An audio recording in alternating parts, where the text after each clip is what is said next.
Avant toute chose, moi j'aimerais bien savoir si vous avez déjà été dans un musée. Oui, tout le monde? Tout le monde? Alors ici vous êtes dans un musée aussi. Est-ce que c'est un musée comme les autres? Non, pas vraiment. Hein. Voilà, c'est en pleine nature, hein, donc c'est assez spécial.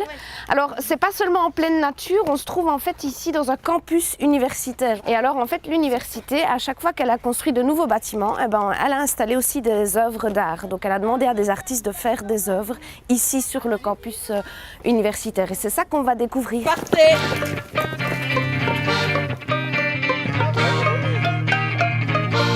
Le musée en plein air est un musée vraiment atypique. C'est un musée qui est ouvert 24 heures sur 24, tous les jours de l'année, pour le grand public et qui offre dans tout le domaine de l'université une collection d'une soixantaine d'œuvres. Alors nous essayons d'être le plus accueillants au public et de lui offrir des services très variés, des visites guidées, des animations, mais alors aussi un plan de promenade dans tout le domaine qui peut servir pour les amateurs d'art, mais aussi pour les promeneurs qui viennent simplement pour la détente. Depuis un certain temps maintenant, les cartels de chaque œuvre sont dotés d'un QR code, donc qui permet en fait aux personnes disposant d'un smartphone de scanner ce code et de pouvoir alors avoir un commentaire aussi bien écrit que audio. En fait, voilà, il est encore en cours d'élaboration.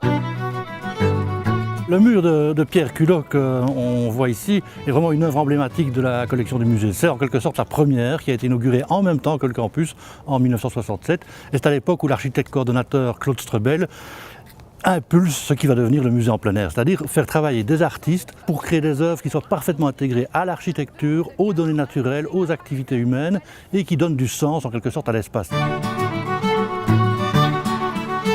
Parmi les œuvres de la collection du musée, quelques-unes sont devenues très vite des symboles dès leur création. Celle-ci est là depuis une trentaine d'années et dès qu'elle est installée, ça a été vraiment un ramdam. La voiture dans le béton du Sartillement, c'est quelque chose de très connu. C'est un peu ironique, c'est un symbole. Hein. Évidemment, dans un domaine où il y a beaucoup de voitures, où on ne peut pas se déplacer sans voiture, on a la mort de l'automobile qui vient résonner comme cela, comme un clin d'œil à cette omniprésence de la voiture. Donc le musée en plein air du Sartillement travaille en collaboration avec Artefact, qui est donc l'association en fait, d'histoire de l'art de l'Université de Liège, pour notamment les animations, donc les stages pour enfants en été, mais aussi les visites guidées qui sont adaptables à tout type de public. On fait aussi bien des animations pour les enfants que pour des groupes avec un bagage culturel différent ou des personnes plus âgées. Oh, non, ça c'est à zéro. Trouver une œuvre.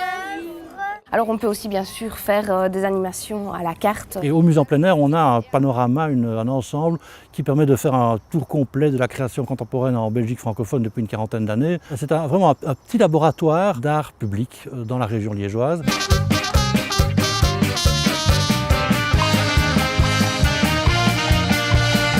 Dans le domaine du Sartillement, il y a de multiples activités qui sont proposées, que ce soit l'Observatoire du monde des plantes, la ferme pédagogique, les activités menées régulièrement par le Printemps des sciences. Enfin, le Sartillement est un lieu de détente, mais de détente aussi culturelle, dirons-nous, intelligente.